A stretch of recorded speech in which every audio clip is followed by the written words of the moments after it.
Hello everyone, welcome to today's session.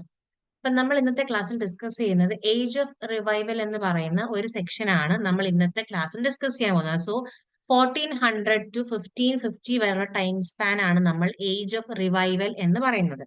Okay, അപ്പൊ നമ്മൾ previous ക്ലാസ്സിൽ ഡിസ്കസ് ചെയ്തത് ചൊസേറിയന്റെ ഒരു ഏജ് ഓഫ് ചോസർ ആണ് നമ്മൾ തൊട്ട് മുന്നത്തെ ക്ലാസ് ഡിസ്കസ് ചെയ്തത്. ആൻഡ് നെക്സ്റ്റ് ക്ലാസ് നമ്മൾ ഡിസ്കസ് ചെയ്യാൻ പോകുന്നത് ഷേക്സ്പീരിയൻ ടൈം അല്ലെങ്കിൽ എലിസബത്തൻ ടൈം ആയിരിക്കും. ഓക്കെ, അപ്പൊ നമ്മള് ഈ ഒരു പീരീഡ്സും കാര്യങ്ങളും എല്ലാം പഠിക്കുമ്പം അതിന്റെ കറക്റ്റ് ഏതാണ് അതിന്റെ ഓർഡർ, ഏതൊക്കെ പീരീഡ് ആണ് എപ്പോഴൊക്കെ വരുന്നത് എന്നുള്ളത് കൃത്യമായിട്ട് നമ്മൾ അറിയിക്കണം. കാരണം ഇപ്പൊ ഒരു പ്രീവിയസ് എക്സാമിന് ഈ പറയുന്ന ഏജസിന്റെ ക്രൊണോളജിക്കൽ ഓർഡർ ചോദിച്ചിട്ട് നമ്മുടെ നെറ്റ് എക്സാമിന് ക്വസ്റ്റ്യൻ ഉണ്ടായിരുന്നു. സോ നമ്മൾ ഏതൊക്കെ ഏജ് ഏതൊക്കെ ടൈം ഗ്യാപ്പിലാണ് ഫോളോ ചെയ്യുന്നത് എന്നുള്ളത് വളരെ കൃത്യമായിട്ട് നമ്മൾ മനസ്സിലാക്കേണ്ട ഒരു കാര്യമാണ്. കാരണം നമ്മൾ അങ്ങനെ പഠിച്ചു കഴിഞ്ഞാൽ നമുക്ക് ഏതൊക്കെ വർക്ക്സ് ഏതൊക്കെ ടൈമിൽ പബ്ലിഷ് ചെയ്തു നമുക്കൊന്ന് റാൻഡം ആയിട്ട് ഗസ് ചെയ്യാനും പറ്റും.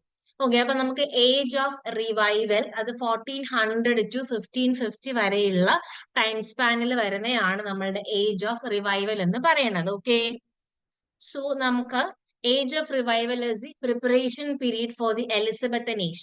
As I have mention to you, നമ്മൾ നെക്സ്റ്റ് ഡിസ്കസ് ചെയ്യാൻ പോകുന്നത് എലിസബത്തൻ ഏജ് ആണ്.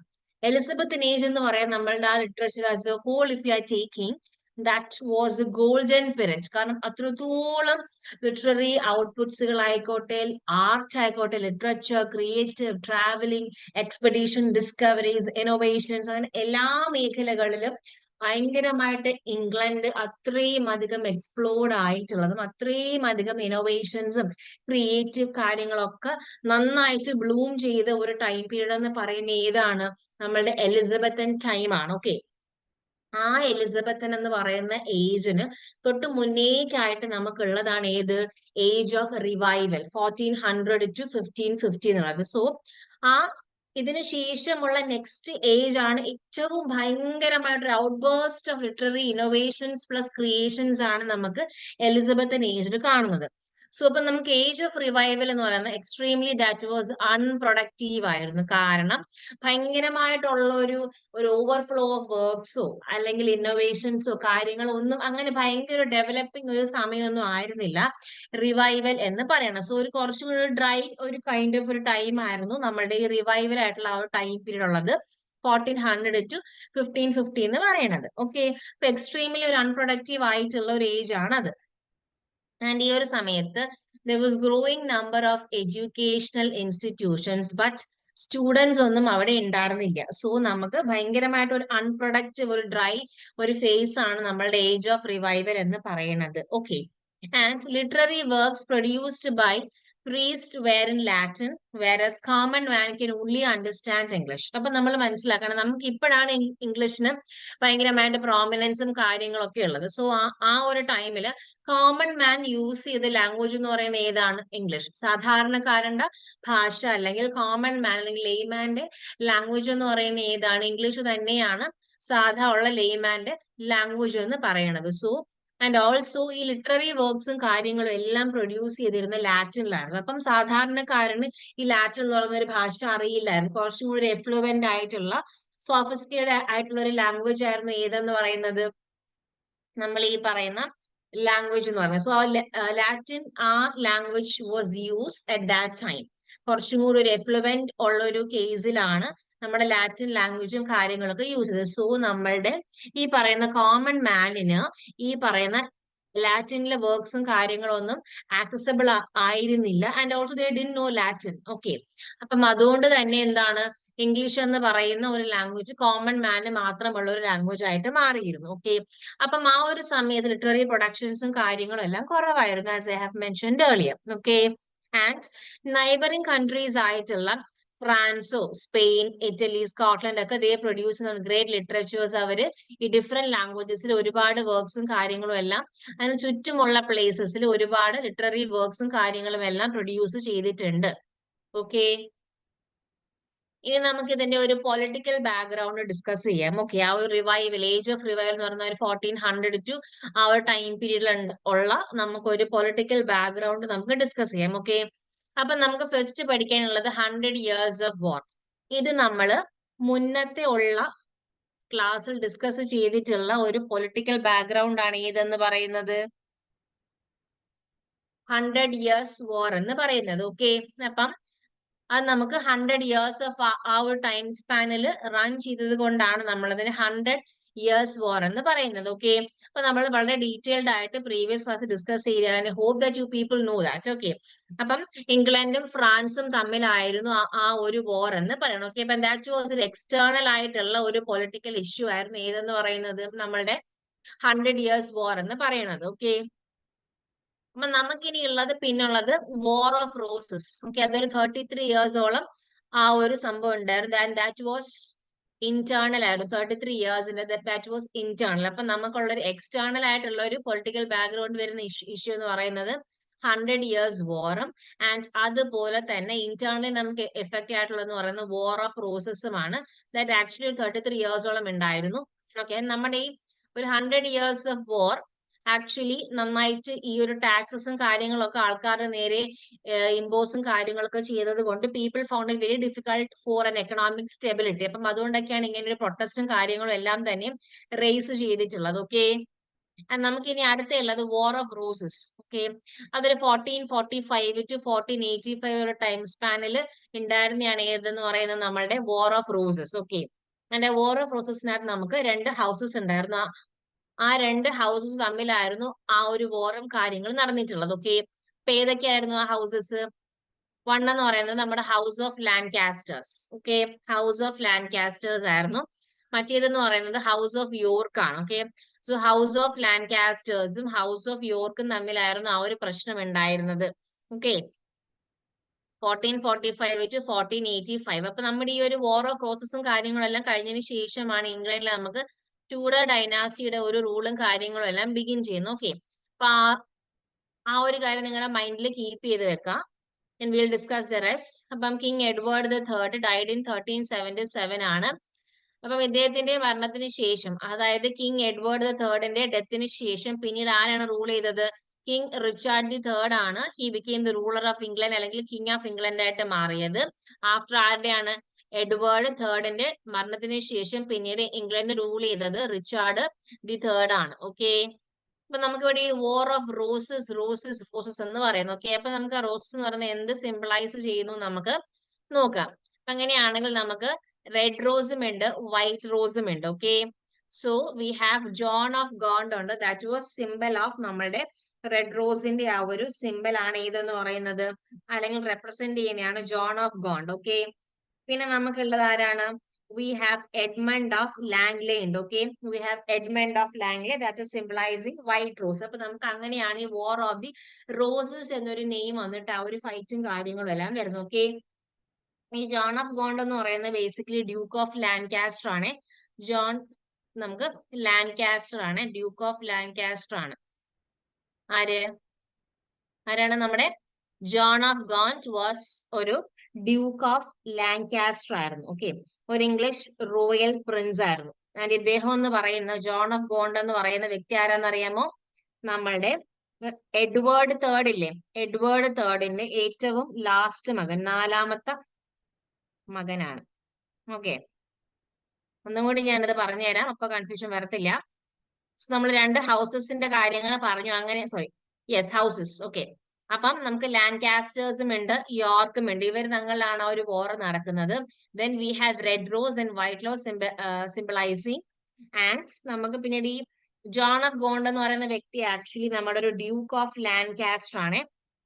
Duke of Lancaster, excuse the handwriting. Okay, Lancaster ആണ്. ഇദ്ദേഹം എന്ന് പറയുന്ന 4th സൺ ആണ്. ആരുടെ? Son of Edward third. Edward തേർഡിന്റെ മകനാണ്. ഓക്കെ, ആൻഡ് നമ്മുടെ ഹെൻറി ഫോർത്തിന്റെ അച്ഛനുമാണ്. ഓക്കെ, ആൻഡ് ഫാദർ ഓഫ് ആരാണ്? Henry fourth.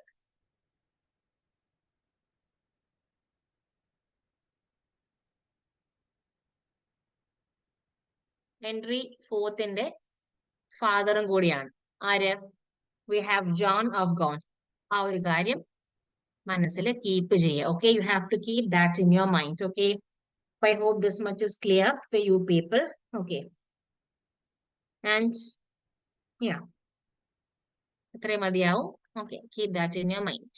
Okay. Now we'll continue with the rest. Okay.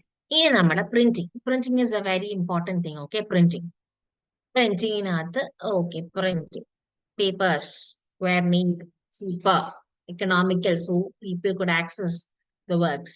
അപ്പൊ നമുക്ക് 1000 AD people used to write manuscript of books. Okay, അപ്പം നമ്മളെ കൈ മുഖേന എഴുതുന്ന മാനുസ്ക്രിപ്റ്റ്, മനുഷ്യൻ ഇങ്ങനെ കൈകൊണ്ട് എഴുതുന്ന ഒരു പരിപാടിയായിരുന്നു 1000 AD വരെ ഉള്ളത്. ഓക്കെ, പിന്നെ ഒരു 1200 AD ആയപ്പോഴത്തേക്ക് വുഡ് ബ്ലോക്ക് പ്രിന്റിങ്ങും കാര്യങ്ങളും എല്ലാം സ്റ്റാർട്ട് ചെയ്തു. പിന്നീട് നമുക്കൊരു ചേഞ്ച് വന്നേന്ന് പറയുന്നത് പ്രിന്റിംഗ് പ്രസിന്റെ ഒരു വരവോട് കൂടിയാണ്. നമുക്കൊരു പ്രിന്റിംഗ് പ്രസ്, നമ്മുടെ പ്രിന്റിംഗ് പ്രസിന്റെ വരവോട് കൂടിയാണ് നമുക്ക് എന്തുള്ളത്, ആ ഒരു ചേഞ്ചസ് നമുക്കുള്ളത്. അപ്പൊ നിങ്ങൾ ശ്രദ്ധിക്കേണ്ട ഒരു കാര്യം ഞാൻ പറഞ്ഞുതരാം. Most often people use to make mistake, that is നമ്മളുടെ പ്രിന്റിംഗ് പ്രസ് എന്ന് പറയുന്ന ഒരു കാര്യം ഇൻവെന്റ് ചെയ്ത ആരാണ്? ഗുട്ടൻബർഗ്. ഓക്കെ, ഇൻവെന്റ് ചെയ്തത്. ഓക്കെ, ഇൻവെന്റ് ചെയ്തത് ഗുട്ടൻബർഗും ഇംഗ്ലണ്ടിലേക്ക് പ്രിന്റിംഗ് പ്രസ് കൊണ്ടുവന്നത് ആരാണ്? William Caxton. Okay, usually people ഈ പ്രിന്റിംഗ് പ്രസ് എന്ന് കാണുമ്പോഴേ വില്യം കാക്സ്റ്റൺ കയറി ചാടി പിടിക്കും. അപ്പൊ ശ്രദ്ധിക്കണം, ഇൻവെന്റ് ചെയ്തത് ഗുട്ടൻബർഗ് ആണ്, പക്ഷെ പ്രിന്റിംഗ് പ്രസ് ഇംഗ്ലണ്ടിലേക്ക് കൊണ്ടുവന്ന ആരാണ്? William Caxton. അത് അങ്ങോട്ടും ഇങ്ങോട്ടും മാറിപ്പോവരുത്, ആ ഒരു കാര്യത്തിൽ കൺഫ്യൂഷൻ വരരുത്. സോ വില്യം കാക്സ്റ്റൺ ആണ് പ്രിന്റിംഗ് പ്രസ് എങ്ങടേക്ക് കൊണ്ടുവന്നത്? ഇംഗ്ലണ്ടിലോട്ട് കൊണ്ടുവന്നത്. ഓക്കെ, ആ ഒരു ഡിഫറൻസ് നന്നായിട്ട് മനസ്സിലാക്കണം. ഇൻട്രൊഡ്യൂസ് ചെയ്തതും ഇൻവെന്റ് ചെയ്തതും തമ്മിൽ അങ്ങോട്ടും ഇങ്ങോട്ടും മാറിപ്പോവരുത്. ഓക്കെ, അപ്പൊ നമുക്ക് 1476 പ്രിന്റിംഗ് പ്രസ് ഇംഗ്ലണ്ടിലോട്ട് ആര് കൊണ്ടുവന്നത്?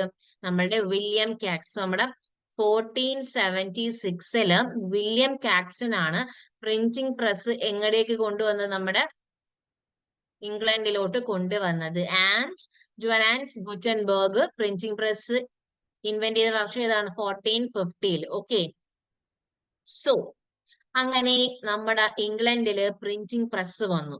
സോ അപ്പൊ നമ്മളുടെ പ്രിന്റിംഗ് പ്രസ് വന്നതോടുകൂടി പേപ്പർ ഒക്കെ ഭയങ്കര ചീപ്പായി. അപ്പം കുറെ വർക്ക്സുകളും കാര്യങ്ങളും എല്ലാം ഇങ്ങനെ പ്രൊഡ്യൂസ് ചെയ്യാൻ തുടങ്ങി. And so many printing scheme out, print out scheme അല്ലേ.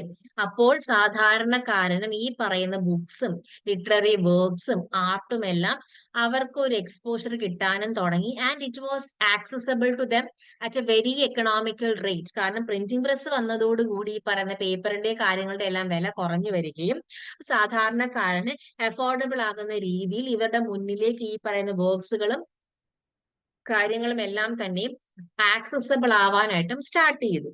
Okay, I hope you got that. അപ്പൊ വില്യം കാക്സ്റ്റന്റെ കാര്യം ഓർത്തു വെക്കാം. 1476 വി ഹാവ് ദ പ്രിന്റിംഗ് പ്രസിന്റെ കാര്യമുണ്ട്. ആൻഡ് പ്രിന്റിംഗ് പ്രസ് വന്നതോടുകൂടി നമ്മുടെ റിലീജിയസ് ഐഡിയാസ് അല്ലെങ്കിൽ റിലീജിയസ് പരമായിട്ടുള്ള കുറെ സ്റ്റഡീസും കാര്യങ്ങളും എല്ലാം തന്നെ ഇഷ്ടം പോലെ സർക്കുലേറ്റ് ചെയ്യാൻ തുടങ്ങി. അപ്പം ഒരുപാട് സാധാരണക്കാരിലേക്കും ഈ പറയുന്ന ലിറ്റററി വർക്ക്സ്, ബേസിക്കലി ഇത് റിലീജിയസ് ഐഡിയാസ് പ്രൊപ്പഗൻഡൈസ് ചെയ്യാൻ കുറച്ചും കൂടി ഈസി ആയിരുന്നു. അപ്പം ഒരുപാട് പേർക്ക് ഈ പറയുന്ന വർക്ക്സുകളും കാര്യങ്ങളും ആക്സസബിൾ ആകുന്നത് കൊണ്ട് തന്നെ ആൾക്കാർ ഇത് വായിക്കാനും തുടങ്ങി. അപ്പം അവരുടെ ലിറ്ററസി റേറ്റും കാര്യങ്ങളും എല്ലാം ഇവൻച്വലി കൂടാനും തുടങ്ങി. Okay, because printing made all these possible. നമുക്ക് അടുത്ത പോയട്രിയുടെ നോക്കാം. പോയട്രി. അപ്പൊ ഞാൻ പറഞ്ഞു ലിറ്റററി വൈസ് നമ്മൾ നോക്കുകയാണ്, കുറച്ചൊരു അൺപ്രൊഡക്റ്റീവ് ആയിട്ടുള്ള ഒരു സമയമായിരുന്നു നമ്മുടെ ഏജ് ഓഫ് റിവൈവലിന്റെ ആ ഒരു ടൈം പീരീഡ് വരുന്നത്. ഓക്കെ, അപ്പം മിക്കവാറും അങ്ങനെ ഭയങ്കര ഇന്നോവേറ്റീവ് ആയിട്ടും ക്രിയേറ്റീവ് ആയിട്ടുള്ള വർക്ക്സും കാര്യങ്ങളൊന്നും അങ്ങനെ വന്നിട്ടുണ്ടായിരുന്നില്ല. മിക്ക റൈറ്റേഴ്സും മുന്നേ ഉള്ള ടൈമിലുള്ള ആൾക്കാരുടെ വർക്ക്സിന്റെ ഒരു കോപ്പി അടിച്ച് അവരുടെ ആ ഒരു ശൈലിയും കാര്യങ്ങളൊക്കെ ഇമിറ്റേറ്റ് ചെയ്താണ് ഇവർ ചെയ്തുകൊണ്ടിരുന്നത്. ഓക്കെ, അങ്ങനെ മിക്ക റൈറ്റേഴ്സും കാര്യങ്ങളും എല്ലാവരും തന്നെയും ചോസറിന്റെ റൈറ്റിംഗ് സ്റ്റൈലും കാര്യങ്ങളും ഒക്കെയാണ് കോപ്പി ചെയ്തിട്ടുള്ളത്. അപ്പം all the writers the copied Chaucer. അപ്പൊ നമുക്ക് ചൊസേറിയൻസ് വിളിക്കാം, ബിക്കോസ് അവർ ചോസറിന്റെ റൈറ്റിംഗും കാര്യങ്ങളുമാണ് കോപ്പി ചെയ്തിട്ടുള്ളത്. So we can call them as Chaucerians എന്ന് നമുക്ക് അവരെ വിളിക്കാനായിട്ട് സാധിക്കും. ഓക്കെ, അപ്പൊ നമ്മുടെ ഇംഗ്ലണ്ടിൽ അങ്ങനെ ഫ്രഷ് ഇന്നോവേറ്റീവ് നോവൽ വർക്ക്സും കാര്യങ്ങളും ഒന്നും പ്രൊഡ്യൂസ് ചെയ്യപ്പെട്ടിട്ടില്ല. But we have the work produce in സ്കോട്ട്ലൻഡിൽ നമുക്ക് അങ്ങനെ ഇഷ്ടംപോലെ വർക്ക്സും കാര്യങ്ങളും എല്ലാം പ്രൊഡ്യൂസ് ചെയ്തിട്ടുണ്ട് കേട്ടോ. അപ്പൊ നമുക്കിനി കുറച്ച് ഫീമെയിൽ റൈറ്റേഴ്സിനെയൊക്കെ നമുക്ക് ഡിസ്കസ് ചെയ്യാം. ആ ഒരു ടൈമിലുള്ള നമ്മളുടെ ഫീമെയിൽ റൈറ്റേഴ്സിനെ നമുക്ക് ഡിസ്കസ് ചെയ്യാം കേട്ടോ. അപ്പൊ നമുക്ക് ഫസ്റ്റ് ഉള്ളയാണ് ഫ്രോഡ്സ്വീറ്റ എന്ന് പറയുന്നത്. She is a first female writer of England ആണ്. Okay, first female writer of England. അപ്പം ബേസിക്കലി ഒരു ഹിസ്റ്റോറിക്കൽ പരമായുള്ള ഫീമെയിൽ ഒരു ഫസ്റ്റ് ഫീമെയിൽ റൈറ്ററുമാണ്. ഓക്കെ, ഫസ്റ്റ് ഫീമെയിൽ റൈറ്ററുമാണ്. അതോടൊപ്പം തന്നെ she is the first female historian കൂടിയാണ് കേട്ടോ. അപ്പൊ നമുക്ക് ഫ്രോഡ്സ്വീറ്റ the first female writer of England. ഈ ഫീമെയിൽ റൈറ്റേഴ്സിന്റെ നെയിംസും പ്ലസ് അവരുടെ വർക്ക്സിന്റെ പേരുകളൊക്കെ നമ്മൾ നന്നായിട്ട് നോട്ട് ചെയ്ത് വെക്കണം കേട്ടോ. Have to make sure about all that things. Okay, ഇനി നമുക്ക് അടുത്ത വരുന്ന ഒരു വ്യക്തിയാണ് we have Marie de France. Okay, Marie de France ആണ്. അപ്പൊ ഷീ ഈസ് ആക്ച്വലി ഒരു മൾട്ടി ലിംഗ്വൽ ആയിട്ടുള്ള ഒരു പോയറ്റും അതുപോലെ തന്നെ ഒരു ട്രാൻസ്ലേറ്ററും കൂടിയാണ് കേട്ടോ. അപ്പൊ ഒരു ഹൈലി ഇൻഫ്ലുവൻഷ്യൽ ആയിട്ടുള്ള ഒരു വ്യക്തി തന്നെയാണ് നമ്മുടെ മേരി ഡി ഫ്രാൻസും. And she wrote the work. ഏതാണ്? She wrote the work Lais. അപ്പം പുള്ളിക്കാരത്തി എഴുതിയിട്ടുള്ള ഒരു വർക്കാണ് ഏതെന്ന് പറയുന്നത് liar's of Marie de France എന്ന് പറയുന്നത്. അപ്പൊ അത് ആക്ച്വലി ഒരു സീരീസ് ഓഫ് ഒരു കുറച്ച് നറേറ്റീവ്സിന്റെ ഒരു സീരീസ് ആണ് ലയസ് എന്ന് പറയുന്നത് കേട്ടോ. ഓക്കെ, ഏകദേശം ഐ തിങ്ക് ഒരു 12 പോയംസ് ഒക്കെയാണ് ഇങ്ങനെ കമ്പൈൽ ചെയ്ത് വെച്ചിരിക്കുന്നത്. അപ്പൊ അതിനകത്ത് ബേസിക്കലി പറയുന്ന ഐഡിയാസ് എന്ന് പറയുന്നത് കോർട്ട്ലി ലവിനെയും ഷിവൽറിക് ലവിനെയും കുറിച്ചാണ് പറയുന്നത്. Okay, we have courtly love ഉണ്ട്, പിന്നെ നമുക്ക് ഷിവൽറിക് സോ നമ്മുടെ കോർട്ട്ലി ലവിനെ കുറിച്ചും ഷിവൽറിക് ലവിനെ എല്ലാം കുറിച്ച് അങ്ങനെയുള്ള ഐഡിയാസിനെ കൺസേൺ ചെയ്തിട്ട് എഴുതിയിട്ടുള്ള 12 ഒരു സെറ്റ് ഓഫ് ഒരു നറേറ്റീവ് പോയിന്റ്സ് വരുന്നതാണ് ഏതെന്ന് പറയുന്നത് liar's of Marie de France. Okay, I hope this much is clear for you. നമുക്ക് ബാക്കിയുള്ളത് നോക്കാം. ഓക്കെ, അപ്പൊ അടുത്ത നമുക്കുള്ള വ്യക്തി എന്ന് പറയുന്നത് Christine de Pizan. And she is the first woman to make her writing of full time career ആയിട്ട് എടുത്തത് ആരാണ്?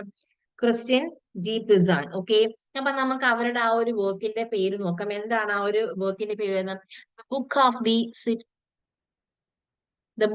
The city of ladies. അപ്പൊ നമുക്ക് ആ ഒരു title Nokia book of city of ladies. അപ്പൊ അവിടെ കുറച്ചും കൂടി സ്ട്രെസ് വരുന്നത് ഒരു ഫീമെയിൽ ഒരു ആസ്പെക്ടിലേക്ക് ഒരു കോൺസെൻട്രേഷൻ ഉണ്ടല്ലോ. Yes, exactly. അപ്പം ഷീ ഈസ് ആക്ച്വലി ഒരു സിഗ്നിഫിക്കന്റ് ആയിട്ടുള്ള ഒരു ഫെമിനിസ്റ്റ് ആണ്. ആൻഡ് ഈ ഒരു വർക്ക്, അതായത് book of the city of ladies എന്ന് പറയുന്ന വർക്കിനകത്ത് നമ്മളുടെ ആ ഒരു എന്താണ് മിസോജനിസ്റ്റിക് ആയിട്ടുള്ള ഒരു സൊസൈറ്റിനെ കുറിച്ച് അതിന് എഗൻസ്റ്റ് ആയിട്ട് പറയുന്ന ഒരു രീതിയാണ് book of the city of ladies എന്ന് പറയുന്ന വർക്കിനകത്തുള്ളത്. കാരണം ഇതിനകത്ത് ആക്ച്വലി വിമണിനെ കുറിച്ച് പ്രേസ് ചെയ്തും അതുപോലെ തന്നെ വിമണിന്റെ ആ ഒരു കാര്യങ്ങളൊക്കെയാണ് ബേസിക്കലി ഈ the book of city of ladies എന്ന് പറയുന്ന വർക്കിനകത്ത് പറയുന്നത്. സോ ഷീസ് ഒരു സിഗ്നിഫിക്കന്റ് ആയിട്ടുള്ള ഒരു ഫെമിനിസ്റ്റ് ആർഗ്യുമെന്റ് ആണ് റേസ് ചെയ്യുന്നത്. എന്തിനെതിരെയായിട്ട്? ആ ഒരു മെയിൽ ഡോമിനന്റ് ആയിട്ടുള്ള അല്ലെങ്കിൽ മിസോജനിസ്റ്റിക് ആയിട്ടുള്ള ആ സമയത്ത് ഒരു മെയിൽ റൈറ്റിംഗിനെതിരെ വോയിസ് ചെയ്തുകൊണ്ട് ക്രിസ്റ്റീൻ ഡി പിസാൻ എഴുതിയിട്ടുള്ള വർക്കാണ് the book of the city of the ladies എന്ന് പറയുന്നത്. Okay, it is clear. Next one നമുക്കുള്ളത് മാർഗറി കെമ്പിന്റെ ആണ്. മാർഗറി കെമ്പ്. സോ മാർഗറി കെമ്പ് ഒരു ഇംഗ്ലീഷ് ക്രിസ്ത്യൻ ഒരു മിസ്റ്റിക് ആണ്. She is a famous for the work ഏതാണ്? The book of Margery Kempe. അപ്പൊ അതിൽ നിന്ന് നമ്മൾ വായിക്കുമ്പോൾ മനസ്സിലായത് book of the Margery Kempe എന്ന് പറയുമ്പോൾ അവരെ കുറിച്ചിട്ടുള്ള ഒരു വർക്ക് ആയിരിക്കും. സോ ദാറ്റ് വിൽ ബി എന്തായിരിക്കും? ഒരു ഓട്ടോബയോഗ്രഫിക്കൽ ആവില്ല. ദാറ്റ് വിൽ ബി ഓട്ടോബയോഗ്രഫിക്കൽ ആയിട്ടുള്ള വർക്ക് ആയിരിക്കും. ഓക്കെ, സോ നമുക്കൊരു ഇംഗ്ലീഷിൽ എഴുതിയിട്ടുള്ള ഫസ്റ്റ് ടൈമിലുള്ള ഒരു വൺ അമംഗ് ദി ഫസ്റ്റ് ആയിട്ടുള്ള ഓട്ടോബയോഗ്രഫിക്കൽ വർക്ക് ആണ് ഏതെന്ന് പറയുന്നത് നമ്മളുടെ മാർഗറി കെമ്പിന്റെ ദ ബുക്ക് ഓഫ് ദി കെമ്പ് എന്ന് പറയുന്നത്. Okay, I hope it is clear. Now we'll move to the next slides. Okay. Okay, now important figures in the. Yes, we'll discuss them. We have Erasmus. Okay, Erasmus and the philosopher ആണ്, reformer ആണ്. Okay. ഈ ഒരു വാക്ക് ഓർമ്മയുള്ള reformer and also religion wise important Catholic theologian കൂടിയാണ്. And he is known as എന്താണ്? He is known as the prince of the humanist എന്നും പറഞ്ഞ് അറിയപ്പെടും. And also as the crowning glory of the Christian humanist. New ടെസ്റ്റമെന്റ്സിന്റെ first editor കൂടിയാണ് Erasmus എന്ന് പറയുന്നത്. And his works mainly എന്തിനാണ് raise ചെയ്ത questions, Protestant റീഫോർമേഷനെ കുറിച്ചും കാത്തോലിക് കൗണ്ടർ ഫോർമേഷനെ കുറിച്ചും ക്വസ്റ്റ്യൻസ് ഒക്കെ ഇദ്ദേഹത്തിന്റെ വർക്ക്സിനകത്ത് റേസ് ചെയ്തിട്ടുണ്ട്. ഓക്കെ, അപ്പം എറാസ്മസ് എന്ന് പറയുമ്പോൾ നമ്മുടെ മൈൻഡിൽ ഓർമ്മ വരണം എന്താണ്, ഹി ഈസ് ആക്ച്വലി ഒരു റിഫോമർ ആണ്, ഫിലോസഫർ ആണ്, ആൻഡ് ഓൾസോ ഒരു കാത്തോലിക് തിയോളജിയൻ കൂടിയാണ് ആരെന്ന് പറയുന്നത്, നമ്മളുടെ എറാസ്മസ് എന്ന് പറയുന്നത്. അപ്പം പ്രൈസ് ഓഫ് ഫോളി, ആ ടൈറ്റിൽ നോക്കി, പ്രൈസ് ഓഫ് ഫോളി, എന്തിനെയാണ് പ്രൈസ് ചെയ്യുന്നത്, ഫോളിനെയാണ്. ഫോളി മീൻസ് എന്താണ്, ഫൂളിഷ്നെസ്. അപ്പം ഫൂളിഷ്നെസ്സിനെ കൊണ്ട് പ്രൈസ് ചെയ്തിട്ടുള്ള ഒരു വർക്ക് ആണ് പ്രൈസ് ഓഫ് ഫോളി. അപ്പം എന്തെങ്കിലും ഒരു കാര്യത്തെ കുറിച്ച് എന്താണ് ഒരു സറ്ററൈസ് ഫോമിൽ എഴുതിയിട്ടുള്ളതാവുമല്ലോ. അപ്പം പ്രൈസ് ഓഫ് ഫോളി, അപ്പം മണ്ടത്തരത്തിനെ പുകഴ്ത്തിക്കൊണ്ട് എഴുതിയ ഒരു വർക്ക് ആണ് പ്രൈസ് ഓഫ് ഫോളി. അപ്പൊ എന്തായിരുന്നു ആ ഒരു സമയത്ത് ഇത്രയും വലിയൊരു മണ്ടത്തരം എന്ന് വെച്ച് കഴിഞ്ഞാല്, മാൻ കൈൻഡ് ഫൂളിഷ്നെസ്സിനെ പറ്റി സറ്ററൈസ് ചെയ്തുകൊണ്ടാണ് ഇദ്ദേഹം എഴുതുന്നത്. അപ്പം ബേസിക്കലി അവർ ക്രിസ്ത്യൻ ഐഡിയൽസ്, ക്രിസ്ത്യൻ മോറൽസിനെയൊക്കെ വെച്ചിട്ട്, അതായത് ഈ മനുഷ്യന്റെ റിലീജിയസിനകത്തുള്ള ഒരു അന്ധമായ സൂപ്പർസ്റ്റീഷ്യസ് ബിലീഫ്സിനെയും കാര്യങ്ങളെയും എല്ലാം മോക്ക് ചെയ്തുകൊണ്ട്, അതിനെ സെറ്ററൈസ് ചെയ്തുകൊണ്ട്, ദാറ്റ് മീൻസ് ഈ അന്ധവിശ്വാസങ്ങളെ, സൂപ്പർസ്റ്റീഷൻ, മിസ്റ്റീരിയസ് ബിലീഫ്സിനെയൊക്കെ ഇങ്ങനെ ഭയങ്കരമായിട്ട് അപ്ഹെൽഡ് ചെയ്ത് സെറ്ററൈസ് രൂപേണ എഴുതിയിട്ടുള്ള വർക്ക് ആണ് പ്രൈസ് ഓഫ് ഫോളി എന്ന് പറയുന്നത്. Okay, praise of folly. അപ്പൊ നമ്മുടെ ആ ഒരു ടൈമിൽ വൺ ഓഫ് ദി നോട്ടബിൾ ആയിട്ടുള്ള ഒരു വർക്ക്സിൽ പെടുന്നതാണ് പ്രൈസ് ഓഫ് ഫോളി. 1511 ലാറ്റിൻ ലാംഗ്വേജിലാണ്, written in 1 week while staying, Thomas മോറിന്റെ വീട്ടിൽ വെച്ചിട്ടായിരുന്നു.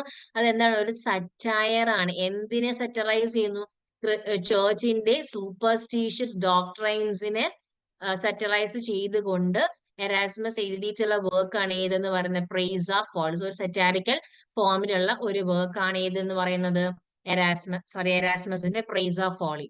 ഇനി നമ്മൾക്ക് നെക്സ്റ്റ് ഉള്ളതാണ് തോമസ് മൂർ. ഈ തോമസ് മൂർ എന്നൊരു പേര് കേൾക്കുമ്പോൾ നമ്മുടെ മനസ്സിൽ ഓടി വരേണ്ട ഒരു വർക്കിന്റെ പേരാണ് യൂട്ടോപ്പിയ എന്ന് പറയുന്നത്. വളരെ പ്രധാനമായിട്ടുള്ള ഒരു വർക്ക് ആണ് കേട്ടോ. പിന്നെ തോമസ് മൂർ ആരാണെന്ന് നോക്കാം. തോമസ് മൂർ എന്ന് പറയുന്ന ഒരു കാത്തലിക് ആണ്. ആൻഡ് ഹി ആക്ച്വലി ബിലീവ്ഡ് എന്തിലാണ്, ചേർച്ചിന് റീഫോർമേഷൻസ് വേണം. ഈ ചേർച്ചിന്റെ കുറെ കാലാകാലങ്ങളായിട്ടുള്ള കുറെ ഓർഡേഴ്സും ബിലീഫ്സും കുറെ മാറ്റങ്ങളൊക്കെ വരുത്തി church needs to get reformed എന്നൊരു വിശ്വാസത്തിലുള്ള ഒരു വ്യക്തിയാണ് തോമസ് മൂർ എന്ന് പറഞ്ഞാൽ. ഹി വാസ് എഗെയിൻസ്റ്റ് പ്രൊട്ടസ്റ്റന്റ് റീഫോർമേഷന് എഗെയിൻസ്റ്റ് ആയിട്ട് നിന്നൊരു വ്യക്തിയാണ് ആരെന്ന് പറയുന്നത്, തോമസ് മൂർ. സോ ഒരു കാത്തലിക് ആണ് ബേസിക്കലി. ആൻഡ് ഹി ബിലീവ്ഡ് എന്താണ്, ചേർച്ചിന് റീഫോർമേഷൻ വേണമെന്ന് ബിലീവ് ചെയ്ത വ്യക്തി കൂടിയാണ് ആര്, Thomas More. Okay, and he oppose theologies of Martin ലൂതറിന്റെ, വില്യം ടിൻഡേലിന്റെ എല്ലാം ഒരു തിയറീസിന് ഒപ്പോസ് ചെയ്തുകൊണ്ടുള്ള ഒരു സ്റ്റാൻഡ് ആയിരുന്നു തോമസ് മൂറിന് ഉണ്ടായിരുന്നത്. And he refused to accept king Henry as the head of the church. അതായത് എല്ലാത്തിന്റെയും അധിപനായിട്ട് കിങ് ഉണ്ടാവുക എന്ന് പറയുന്ന ആ ഒരു ideology, he actually was against such an ideology, അല്ലെങ്കിൽ he was not willing to accept the king as the head of the church. So അതുകൊണ്ട് തന്നെ ഹി വാസ് ബീഹെഡഡ് ഓൾസോ. ഇദ്ദേഹത്തിന്റെ ലാസ്റ്റ് വേർഡ്സ് ആണ്, I die the king's good servant and God's first. ഇദ്ദേഹത്തിന്റെ famous ആയിട്ടുള്ള വർക്കാണ് Utopia. Okay, 1516 ആ ഒരു work publish ആകുന്നത്. അത് ലാറ്റിനിലാണ് ഫസ്റ്റ് പബ്ലിഷ് ആയിട്ടുള്ള, പിന്നീട് ഇംഗ്ലീഷിലോട്ട് ട്രാൻസ്ലേറ്റ് ചെയ്യപ്പെട്ടിട്ടുള്ളത് 1551 ഒരു തവണത്തെ നെറ്റ് എക്സാമിന്റെ ക്വസ്റ്റൻ ആയിരുന്നു യൂട്ടോപ്പിയ വന്നിട്ടുള്ള ലാംഗ്വേജ് ഏതായിരുന്നു. ഫസ്റ്റ് ഇനീഷ്യൽ മീൻസ് അത് ശരിക്കുമുള്ള ലാംഗ്വേജ് ഏതായിരുന്നു. അപ്പൊ ഞാൻ ആക്ച്വലി അത് എഴുതിയ ക്വസ്റ്റൻ ആൻസർ തെറ്റായിരുന്നു. So I still remember it is Latin എന്ന്. കാരണം നമ്മളൊരു മിസ്റ്റേക്ക് മേക്ക് ചെയ്യുമ്പോൾ പിന്നെ നമ്മൾ ഒരിക്കലും മറക്കില്ലല്ലോ. അങ്ങനെ. ഓക്കെ, അപ്പം യൂട്ടോപ്പിയ ലാറ്റിനിലായിരുന്നു originally, that was written in Latin. പിന്നീട് 1551 യൂട്ടോപ്പിയ ഇംഗ്ലീഷിലോട്ട് ട്രാൻസ്ലേറ്റ് ചെയ്യപ്പെട്ടിട്ടുള്ളത്. സോ യൂട്ടോപ്പിയ എന്ന് പറയുന്ന ഒരു ലാറ്റിൻ വേർഡ് ആണ്. അതിന്റെ അർത്ഥം എന്താണ്, ഒരു ideal place but which do not exist. അതായത് ഭയങ്കര സ്നേഹമുള്ള ഒരു സ്ഥലം, ആൾക്കാർ തമ്മിൽ വഴക്കില്ല, വക്കാണുമില്ല, മതിലില്ല, അതിരില്ല, ഒന്നുമില്ല, ഒരു വരമ്പില്ല, ഒന്നുമില്ല, ആൾക്കാരെല്ലാരും ഈക്വൽ ആണ്, എക്കണോമിക് ക്രൈസിസ് ഇല്ല, പോവർട്ടി ഇല്ല, ഒന്നുമില്ല, ആൾക്കാരെല്ലാം ഭയങ്കര ഫ്രണ്ട്ലി ആണ്, എല്ലാവരും തമ്മിൽ നല്ല റാപ്പോ ആണ്, ഒരു പ്രശ്നവും ഇല്ല, ഒരു വഴക്കില്ല, സന്തോഷവും സമാധാനവും സമൃദ്ധിയും എല്ലാം കൊണ്ട് നിറഞ്ഞ ഒരു സ്ഥലം, അതിനെയാണ് നമ്മൾ യൂട്ടോപ്പിയ എന്ന് പറയുന്നത്. അപ്പൊ ശരിക്കും റിയാലിറ്റിയിൽ അങ്ങനെ ഒരു പ്ലേസ് എക്സിസ്റ്റിംഗ് ആയിരിക്കില്ല. അപ്പം അതുകൊണ്ടാണ് ഒരു ഐഡിയൽ പ്ലേസ് ആണ്, പക്ഷെ ശരിക്കും അത് എക്സിസ്റ്റ് ചെയ്യത്തില്ല എന്ന് പറയാം. കാരണം ശരിക്കും അങ്ങനെ ഒരു പ്ലേസ് ആക്ച്വലി എക്സിസ്റ്റിംഗ് ആയില്ല. കാരണം നമ്മൾ ഇത്രയും ഇതാണ് പക്ക ഐഡിയൽ പ്ലേസ്, ഇങ്ങനെ ആയിരിക്കണം ആ ഒരു പ്ലേസ് എന്നിങ്ങനെ പറയൂലേ, അങ്ങനെ ഒരു സംഭവം എക്സിസ്റ്റിംഗിൽ ഉണ്ടാവില്ല. So Utopia is Latin, which means an ideal place which do not exist ആണ്. അപ്പൊ ഒറിജിനലി ലാറ്റിനിലാണ്. ഓക്കെ, അപ്പൊ ഇതൊരു പൊളിറ്റിക്കൽ സെറ്റാണ്. കാരണം ആ ഒരു സമയത്ത് നമ്മുടെ ആ ഒരു സൊസൈറ്റിയുടെ ഒരു ക്ലാസ് ഡിവിഷൻ ഉണ്ടായിരുന്നു. അപ്പർ ക്ലാസ്സും വർക്കിംഗ് ക്ലാസ്സും എന്നൊക്കെ പറഞ്ഞ് ഒരു upper class lower class. Okay, അപ്പം അങ്ങനെയൊക്കെയുള്ള ഡിഫറൻസിയേഷനും കാര്യങ്ങളൊക്കെ ഉണ്ടായിരുന്നു. അപ്പൊ അങ്ങനെ ഒന്നും, അപ്പൊ അതിനെ സെറ്ററൈസ് ചെയ്തുകൊണ്ടാണ് നമ്മളുടെ തോമസ് മൂർ ഇങ്ങനെ എല്ലാരും ഈക്വൽ ആയിട്ടുള്ള ഒരു സൊസൈറ്റിനെ കുറിച്ച് ഒരു ഐഡിയൽ കോൺസെപ്റ്റ് ഇയാൾ വെച്ചിട്ട് യൂട്ടോപ്പിയ എന്ന വർക്കിലൂടെ ആ ഒരു ഐഡിയോളജിനെ കുറിച്ച് പറഞ്ഞിട്ടുള്ളത്. ആൻഡ് യൂട്ടോപ്പിയ എന്ന് പറയുന്ന വർക്ക് നമുക്കൊരു പൊളിറ്റിക്കൽ സെറ്ററാന്ന് ഓൾറെഡി ഞാൻ പറഞ്ഞിട്ടുണ്ട്. 2 പാർട്സ് ആണ്, 3 ചാപ്റ്റേഴ്സ് ഉണ്ട്. ഒന്ന് തോമസ് മൂർ, ഒന്ന് പീറ്റർ ഗിൽസും, ഒന്ന് റാഫ ഹിദ്ലോഡെ എന്നാണ് പറയുന്നത്. ഓക്കെ, ദാറ്റ്സ് അബൌട്ട് നമ്മുടെ Thomas More. Okay, now moving to the next slide. William Tyndale. Tyndale എന്ന് പറയുമ്പോഴേ നമ്മുടെ മനസ്സിൽ ഓർമ്മ വേണ്ട എന്താണ്? ബൈബിൾ. വേറെ ഒന്നും ഓർത്തില്ലെങ്കിലും ടിൻഡേലിന്റെ ബൈബിൾ എന്നൊരു കാര്യം നമുക്ക് കൃത്യമായിട്ട് ഓർമ്മ വരണം. ഇപ്പൊ നമ്മള് ഇദ്ദേഹം ബൈബിൾ ആണ് ട്രാൻസ്ലേറ്റ് ചെയ്തിട്ടുള്ളത്. വളരെ ഒരു ഹൈലി എഡ്യൂക്കേറ്റഡ് ആയിട്ടുള്ള ഒരു വ്യക്തിയാണ്. ഫ്രഞ്ചും ഗ്രീക്കും ഹീബ്രുവും ജർമ്മനും ഒക്കെ ഇയാള് ഫ്ലുവന്റ് ആണ്. He was influenced by Martin Luther and also the Protestant Reformation. കുറച്ചു കാലം ജയിലിലും കാര്യങ്ങളെല്ലാം കിടന്നിട്ടുണ്ടായിരുന്നു. ലാസ്റ്റ് വേർഡ്സ് എന്ന് പറയുന്നത് lord open the king of England eyes എന്നുള്ളതായിരുന്നു ഇദ്ദേഹത്തിന്റെ ലാസ്റ്റ് വേർഡ്. ഓക്കെ, ടിൻഡേലിന്റെ ബൈബിൾ 1526 അത് പബ്ലിഷ്ഡ് ആവുന്നത്. പക്ഷേ 1500 people were desperate for the English translation of Bible. അതുകൊണ്ട് നമ്മളുടെ വൈക്ലിഫിന്റെ ആ ഒരു വേർഷൻ ദാറ്റ് വാസ് എന്തായിരുന്നു? ബാൻഡ് ആയിരുന്നു. ഓക്കെ, വൈക്ലിഫ് എഴുതിയിട്ടുള്ള ആ ഒരു വേർഷൻ അവിടെ ബാൻഡ് ആയിരുന്നു. ഓക്കെ, അപ്പം 1500 പീപ്പിൾ വെർ ഡെസ്പറേറ്റ് ബിക്കോസ് എന്താണ് ഇങ്ങനെ ഒരു ട്രാൻസ്ലേഷൻ വന്നു, പക്ഷെ അത് അക്സെപ്റ്റഡ് ആയിരുന്നില്ല. പിന്നെ 1524 ടിൻഡേല് ട്രാൻസ്ലേഷൻ സ്റ്റാർട്ട് ചെയ്തു. ഓക്കെ, പിന്നെ 1525 ന്യൂ ടെസ്റ്റമെന്റ് കംപ്ലീറ്റ് ആയിട്ടുള്ളത്. So the first English Bible translated എന്ന് പറയുന്നത് നമ്മളുടെ ടിൻഡേലിന്റെ ബൈബിൾ ആണ്. ഓക്കെ, അതായത് മറ്റൊരു ലാംഗ്വേജിൽ നിന്നും ഇംഗ്ലീഷിലോട്ട് ട്രാൻസ്ലേറ്റ് ചെയ്ത് പ്രസ്സിൽ പ്രിന്റ് ചെയ്യപ്പെട്ട ആദ്യത്തെ ഫസ്റ്റ് ഇംഗ്ലീഷ് ബൈബിൾ ട്രാൻസ്ലേഷൻ എന്ന് പറയുന്നത് ഏതാണ്? വില്യം ടിൻഡേലിന്റെ ടിൻഡേൽസ് ബൈബിൾ ആണ്. That was the first English Bible translated to be printed and pressed, and also unfortunately that was banned by the church also. Okay, and it was banned by the church also. പിന്നെ നമുക്കുള്ളത് translated old testament. അതിനുശേഷം he moved to Netherlands. പിന്നെ 1534 1535 he completed the 2 versions of the Old Testament. Okay,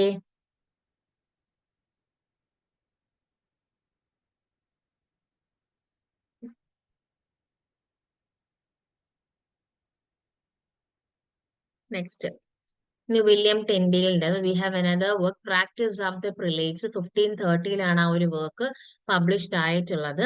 അപ്പൊ 1530 എന്ത് പറ്റി? King Henry the 8th ഡിവോഴ്സിന് ആവശ്യപ്പെട്ടു. ആരിൽ നിന്ന്? കാത്തറിൻ ഓഫ് ആരഗണിൽ നിന്നും ആവശ്യപ്പെട്ടു. And he got married. എന്തിനാണ്? ആൻ ബൊലീനെ കല്യാണം കഴിക്കാൻ വേണ്ടിയിട്ട് നമ്മുടെ king Henry 8th Catherine of ആരഗണിനെ ഡിവോഴ്സ് ചെയ്യണം.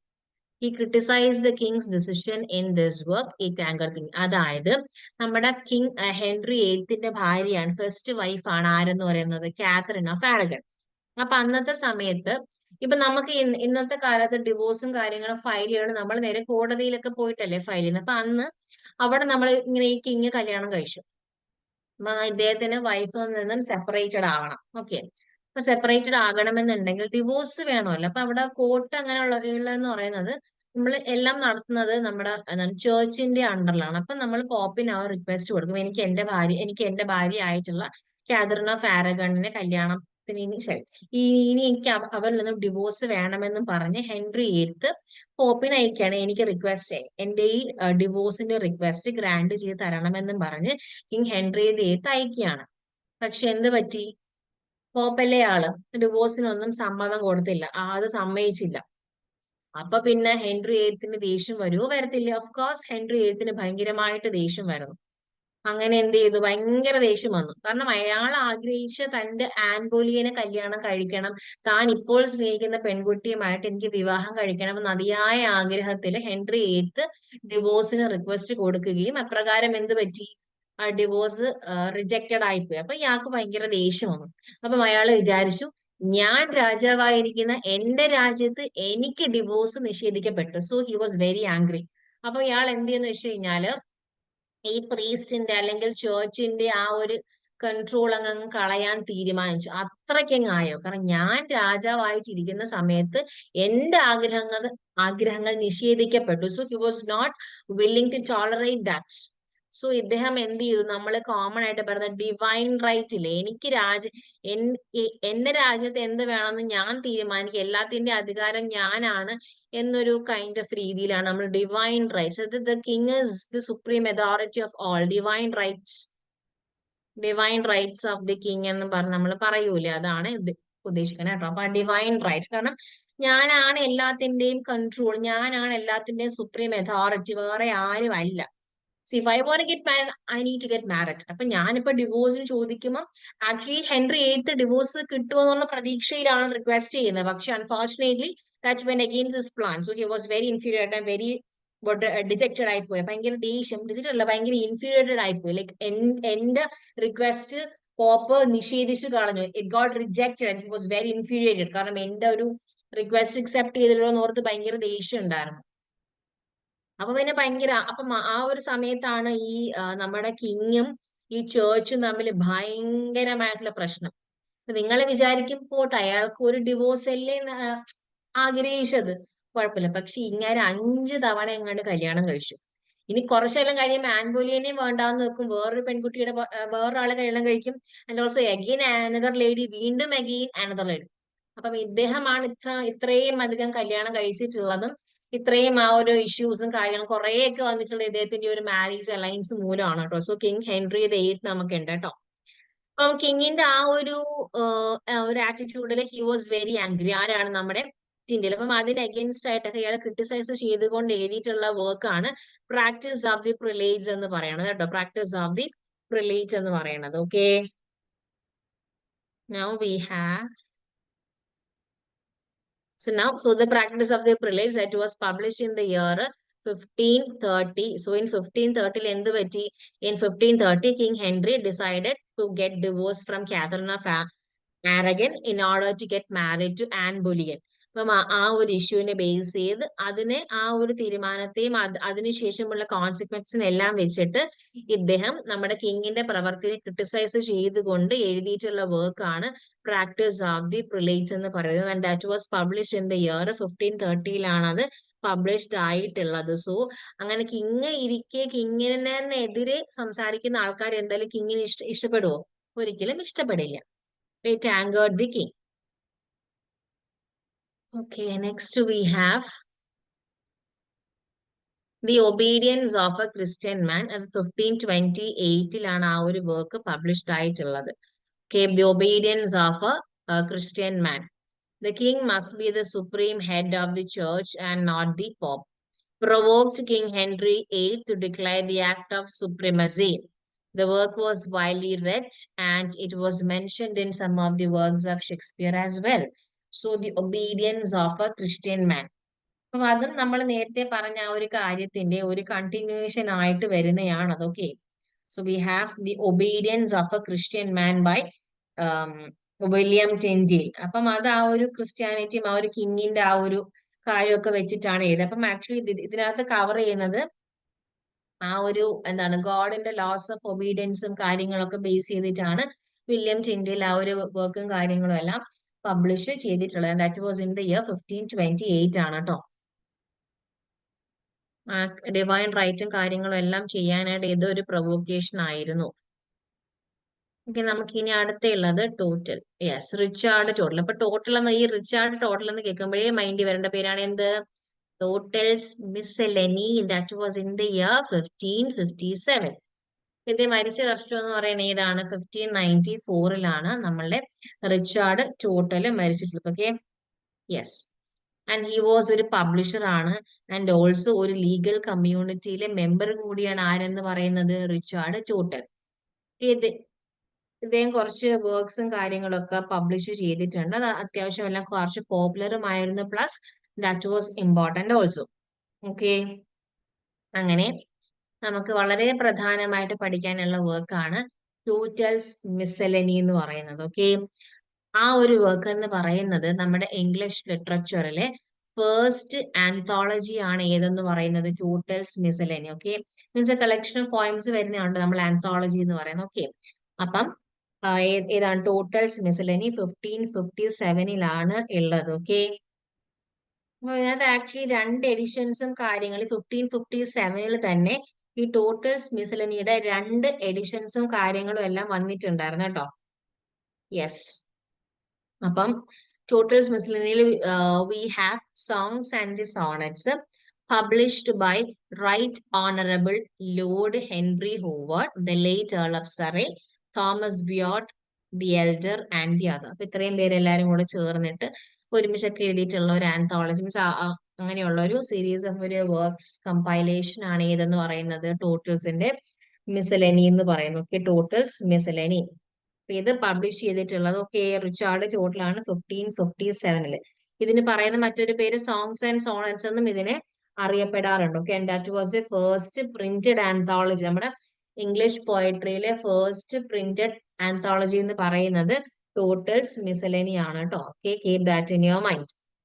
ഇതിനകത്ത് എഡിഷനകത്ത് 271 പോയംസ് ഉണ്ടായിരുന്നു. അതിൽ തന്നെ 60 സോണറ്റ്സ് ഉൾപ്പെടെയാണ് 271 പോയംസ് എന്ന് ഇവിടെ പറഞ്ഞിട്ടുള്ളത്. ഇപ്പൊ Tottel's miscellany the first anthology in English literature ആണ് ഏത് ടോട്ടലിന്റെ മിസലനി. ഓക്കെ,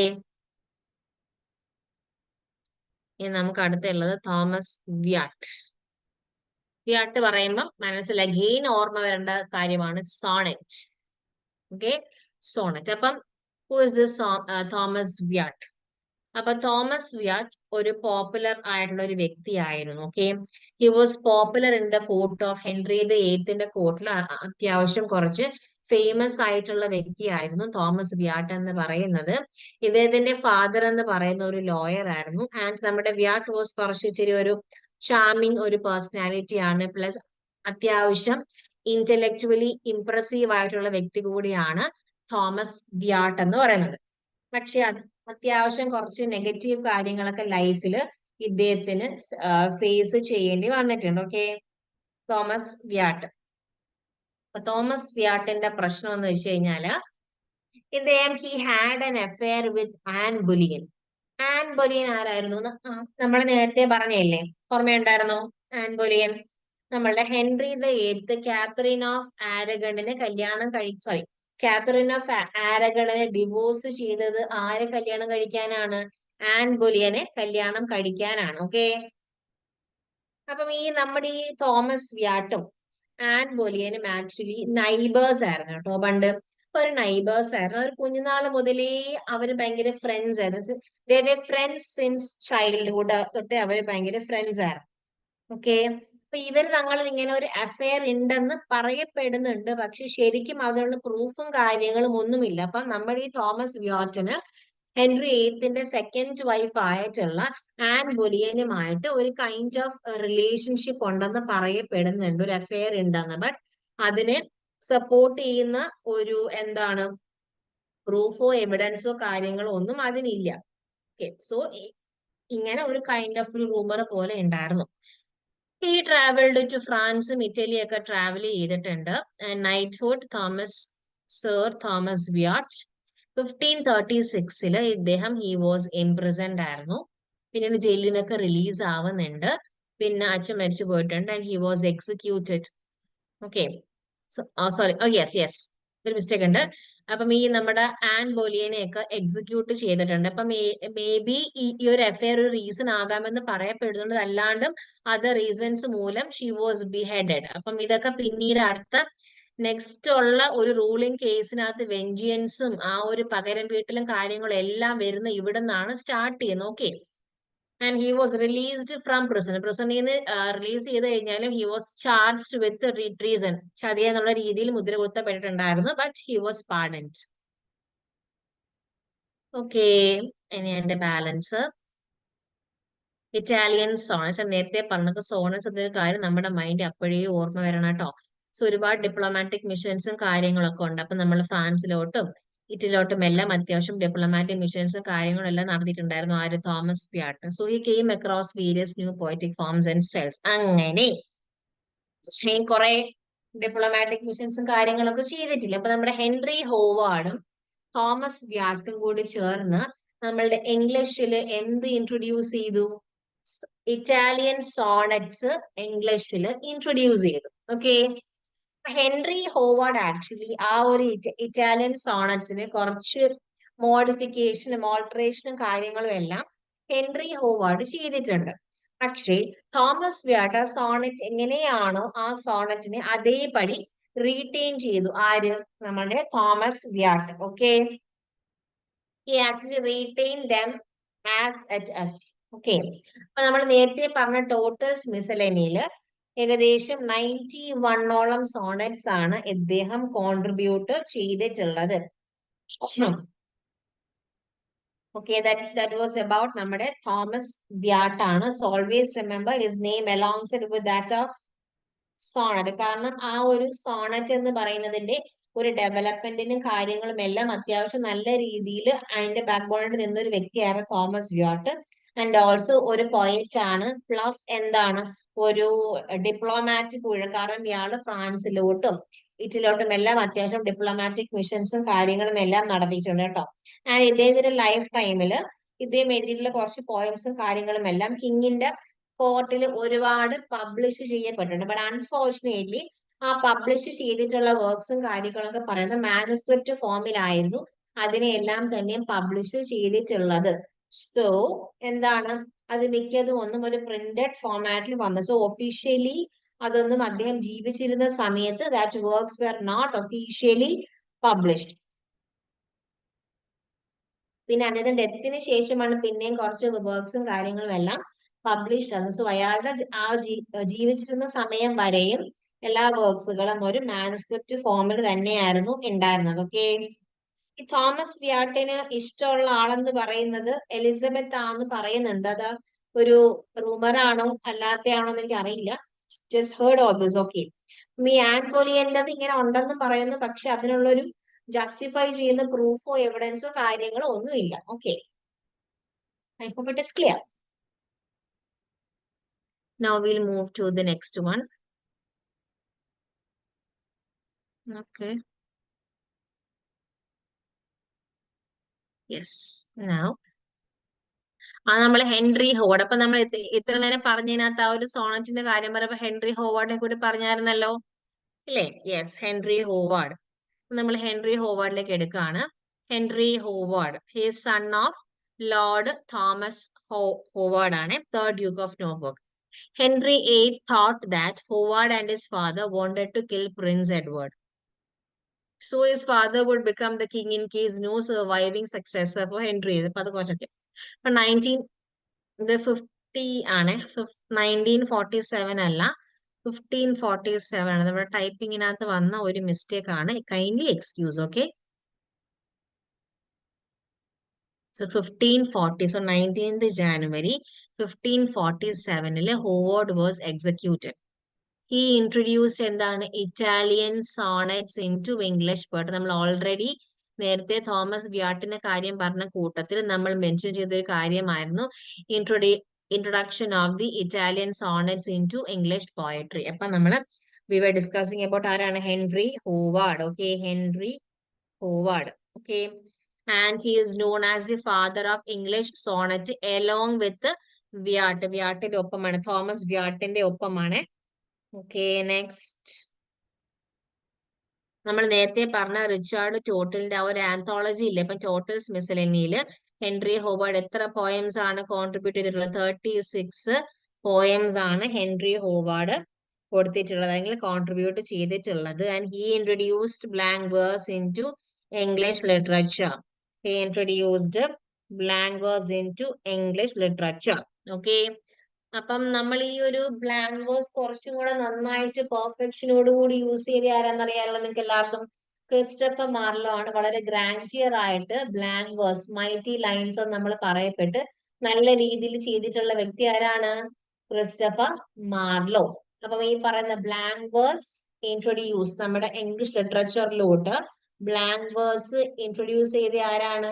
ഹെൻറി ഹോവാർഡ് ആണ് നമ്മുടെ ലിറ്ററേച്ചറിലോട്ട് ഈ പറയുന്ന ബ്ലാങ്ക് വേഴ്സ് ഇൻട്രൊഡ്യൂസ് ചെയ്തിട്ടുള്ളത്. So Henry Howard. So sun of lord Thomas Howard ആണ്. 1547 he was executed and he introduced Italian sonnets into English poetry. അപ്പം ആ ഒരു ഇറ്റാലിയൻ ഹ്യൂമനിസ്റ്റ് പോയറ്റുകളുടെയും അവരുടെ കുറെ ഗ്രാൻഡിയേഴ്സും സ്റ്റൈലും എല്ലാം സ്ലോലി ഹെൻറി ഹോവാർഡ് നമ്മളുടെ ഇംഗ്ലീഷിലോട്ട് ഇൻട്രൊഡ്യൂസ് ചെയ്യുകയും നമ്മുടെ ഇംഗ്ലീഷ് പോയട്രിക്ക് അതിൻ്റെതായിട്ടുള്ള ഒരു ബേസിക് ഫൗണ്ടേഷൻ ലേ ഡൗൺ ചെയ്യാനായിട്ട് ഹെൽപ്പ് ചെയ്ത പൈനിയേഴ്സിൽ പെട്ട ഒരു വ്യക്തി കൂടി തന്നെയാണ് ആരെന്ന് പറയുന്നത്, Henry Howard. Okay, Henry Howard ആ ഒരു നമ്മുടെ ആ ഒരു ഗ്രേറ്റ് ഏജ് ഓഫ് ഇംഗ്ലീഷ് പോയട്രിക്ക് അതിൻ്റെതായിട്ടൊരു ബേസും കാര്യങ്ങളും എല്ലാം ലേ ഡൗൺ ചെയ്യാനായിട്ട് ഹെൽപ്പ് ചെയ്ത വ്യക്തി തന്നെയാണ് Henry Howard. Okay, Henry Howard എന്നുള്ള കാര്യം have to keep in your mind. It's very very important and key point ആണ് കേട്ടോ. ആൻഡ് ഹെൻറി എയ്റ്റിന്റെ ആ ഒരു രീതിയിൽ he was executed 1547 he was executed. Okay, അപ്പൊ നമ്മൾ ഹെൻറി ഹോവാർഡിന്റെ പേര് മോസ്റ്റ് ഓഫൺ നമ്മൾ അസോസിയേറ്റ് ചെയ്യുന്ന ആരുടെ പേരിന്റെ ഒപ്പമാണ്, തോമസ് വ്യോട്ടിന്റെ പേരിനൊപ്പമാണ് we often associate Henry Howard's name. Okay, I hope it is clear. Henry Howard 1517 to 1547. Please, ഇത് 1947 അല്ല, ഇത് 1547 ആണ്. ശ്രദ്ധിക്കണേ കേട്ടോ അത്. യെസ്. നൗ നമുക്കുള്ളത് റോജർ അസമിന്റെ വർക്ക്സ് ആണ് നമുക്ക് നെക്സ്റ്റ് ഡിസ്കസ് ചെയ്യാനായിട്ടുള്ളത്. സോ ഒരു റോജർ അസം 1515 to 1568 ആണ്. ഒരു സ്കോളർ ആണ്, റൈറ്റർ ആണ്, ആൻഡ് ഓൾസോ ഒരു ഹ്യൂമനിസ്റ്റ് കൂടിയാണ്. ആൻഡ് ഹി ബിലീവ്ഡ് ഇൻ എന്തിലാണ്, ഗേൾസിന്റെ എഡ്യൂക്കേഷൻ നന്നായിട്ട് സ്റ്റെഡ് ഫാസ്റ്റ് ആയിട്ട് ബിലീവ് ചെയ്തിട്ടുള്ള ഒരു വ്യക്തിയാണ് ആരെന്ന് പറയുന്നത്, റോജർ അസം. ഓക്കെ, ആൻഡ് ഇദ്ദേഹം എന്ന് പറയുന്നത് പ്രിൻസസ് എലിസബത്ത് ഇല്ലേ, എലിസബത്തിന്റെ ട്യൂട്ടർ ആയിരുന്നു. ഏതൊക്കെ ലാംഗ്വേജസ്, ഗ്രീക്കിലും ലാറ്റിനിലും he was the tutor of Elizabeth. Okay, പിന്നെ ക്വീൻ മേരിയുടെ ലാറ്റിൻ സെക്രട്ടറി കൂടിയായിരുന്നു റോജർ അസം എന്ന് പറയുന്നത്. ഓക്കെ, അപ്പം ക്വീൻ മേരിയുടെ ലാറ്റിൻ സെക്രട്ടറി, പിന്നെ ഒഫീഷ്യൽ ലെറ്റേഴ്സ് എഴുതാനായിട്ട് ക്വീൻ എലിസബത്ത് ഫേസ്റ്റിന് അസിസ്റ്റ് ചെയ്തൊരു വ്യക്തി കൂടിയായിരുന്നു റോജർ അസം. അപ്പൊ നമുക്ക് ജനറലി പറയാനായിട്ട് പറ്റും 3 ഫീമെയിൽ ഫിഗേഴ്സിന്റെ ഒരു മെയിൻ റോൾസ് ആസ് ഇദ്ദേഹം 3 പേര് അസിസ്റ്റ് ചെയ്തിട്ടുണ്ട്. ആരൊക്കെയാണ്, we have lady Jane Grey ഉണ്ട്, ക്വീൻ മേരി, ക്വീൻ എലിസബത്ത്. ഇവര് 3 പേരെയും അസിസ്റ്റ് ചെയ്തിട്ടുള്ളതാണ് റോജർ അസം. സോ ഒരു സ്കോളർ ആണ്, റൈറ്റർ ആണ്, ആൻഡ് ഓൾസോ ഒരു ഹ്യൂമനിസ്റ്റ് കൂടിയാണ്.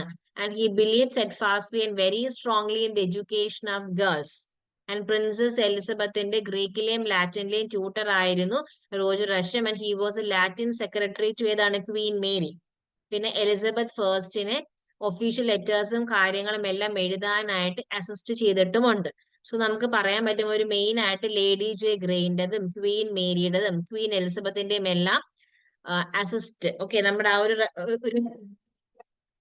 റോജർ അസം അസിസ്റ്റ് ചെയ്തിട്ടുണ്ട്. Okay,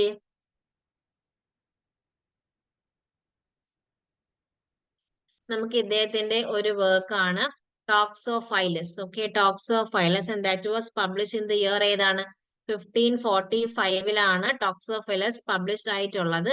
and that is also known as എന്താണ്, ലവർ ഓഫ് ദി ബോ എന്നാണ് ആ ഒരു വർക്കിന്റെ മറ്റൊരു നെയിം വരുന്നത്, ലവർ ഓഫ് ദി ബോ. അപ്പൊ Toxophilus lover of the bow എന്ന് പറയുമ്പോൾ തന്നെ നമുക്ക് മനസ്സിലാകും അത് എന്തുമായിട്ട് റിലേറ്റ് ചെയ്തിരിക്കും, ആർച്ചറിയുമായിട്ടാണ് അത് റിലേറ്റ് ചെയ്തിരിക്കുന്നത്. ഓക്കെ, ആർച്ചറിയുമായിട്ടാണ് നമ്മളുടെ റോജർ അസമിന്റെ ആ ഒരു വർക്ക് റിലേറ്റ് ചെയ്തിരിക്കുന്നത്. Okay, so Toxophilus 1545. അപ്പൊ അതൊരു ലോങ് ബൗ ആർച്ചറിനെ കുറിച്ച് പറയുന്ന ഒരു വർക്കാണ്. അപ്പൊ 1545 ലണ്ടനില് ആണ് അത് ആദ്യമായിട്ട് പബ്ലിഷ് ചെയ്തിട്ടുള്ളത്. അത് കിങ് ഹെൻറി എയ്ത്തിന് ഡെഡിക്കേറ്റ് ചെയ്തുകൊണ്ടാണ് റോജർ അസം ടോക്സ് ഓഫ് ഫൈലസ് എന്ന് പറയുന്ന വർക്ക് എഴുതിയിട്ടുള്ളത്. ഇത് നമ്മളുടെ ഇംഗ്ലീഷില് ആർച്ചറിനെ കുറിച്ച് എഴുതിയിട്ടുള്ള ഫസ്റ്റ് ബുക്കാണ്. ആർച്ചറിനെ കുറിച്ച് എഴുതിയിട്ടുള്ള ഫസ്റ്റ് ബുക്കാണ് ഏതെന്ന് പറയുന്നത്, റോജർ അസമിന്റെ ടോക്സ് ഓഫ് ഫൈലസ് എന്ന് പറയുന്ന ഒരു ബുക്ക്. ഓക്കെ, അപ്പൊ അത് ദാറ്റ് വാസ് ഡെഡിക്കേറ്റഡ് ടു ആരാണ്, ഹെൻറി എയ്ത്തിനെയാണ് ഡെഡിക്കേറ്റ് ചെയ്തിട്ടുള്ളത്. And this was the first book on archery in English. Okay, then പിന്നെ we have a conversation between two persons. ഇതിനകത്ത് ഉണ്ടായിരിക്കുകയാണ് ടു ക്യാരക്ടേഴ്സ് ആയിട്ടുള്ള ടോക്സോഫൈലസും ഫിലോലോഗസും. ഓക്കെ, അപ്പം ആ ഒരു വർക്കിന്റെ പേര് ഓർത്ത് വെക്കുക. നമുക്ക് ഇനി അടുത്തൊരു വർക്ക് ഉണ്ട്. ഇതാണ് we have the work school master. Okay, we have the work school master. അപ്പം സ്കൂൾ മാസ്റ്റർ അത് 1570 സ്കൂൾ മാസ്റ്റർ പബ്ലിഷ്ഡ് ആകുന്നത്. ഓക്കെ, സ്കൂൾ മാസ്റ്റർ 1570 ആ ഒരു വർക്ക് പബ്ലിഷ്ഡ് ആവുന്നത്. Okay, and school master by Roger അഷർ മെയിൻ ആയിട്ട് പറയുന്നത് എന്താണ്, ആ ഒരു സൈക്കോളജി നമ്മൾ പഠിക്കുന്നതിന്റെ ആ ഒരു സൈക്കോളജിയും കാര്യങ്ങളും ഒക്കെ ബേസ് ചെയ്തിട്ടാണ് ആ ഒരു വർക്കുകളൊക്കെ. സ്കൂൾ മാസ്റ്റർ എന്ന് പറയുന്ന ആ ഒരു വർക്ക് അതിനെങ്ങനെ ബേസ് ചെയ്തിട്ടാണ്. Okay, so school master that deals വിത്ത് അല്ലെങ്കിൽ ദാറ്റ് ടോക്സ് അബൌട്ട് എന്താണ് ആ ഒരു ലേണിങ്ങിനെ കുറിച്ചുള്ള സൈക്കോളജിയും കാര്യങ്ങളൊക്കെയാണ് സ്കൂൾ മാസ്റ്റർ എന്ന് പറയുന്ന ആ ഒരു വർക്കിനകത്ത് ബേസിക്കലി ഡീൽ ചെയ്യുന്നത്. അപ്പൊ നമ്മൾ ബേസിക്കലി പറഞ്ഞായിരുന്നു കുറച്ച് നമ്മുടെ ആ ഒരു ക്വീൻ എലിസബത്ത് ആണെങ്കിലും ലേഡി ജെയിൻ ഗ്രേഡ് ആണെങ്കിലും ക്വീൻ എലിസബത്ത് ആണെങ്കിലും ക്വീൻ മേരി ഒക്കെ നന്നായിട്ട് ട്യൂട്ടർ ഒക്കെ ചെയ്തിട്ടുണ്ടെന്ന് പറഞ്ഞു. സോ അവർ ലേണിംഗ് എന്ന് പറയുന്ന ഒരു പ്രോസസ്സ് അതിൽ ഇൻവോൾവ് ചെയ്യുന്ന ഒരു മെന്റൽ ജേർണി, ആ ഒരു സൈക്കോളജിക്കൽ ജേർണി ഒക്കെയാണ് സ്കൂൾ മാസ്റ്റർ എന്ന് പറയുന്ന വർക്കിനകത്ത് റോജർ അഷർ മെയിൻ ആയിട്ട് പറഞ്ഞിട്ടുള്ളത്. Okay, yes.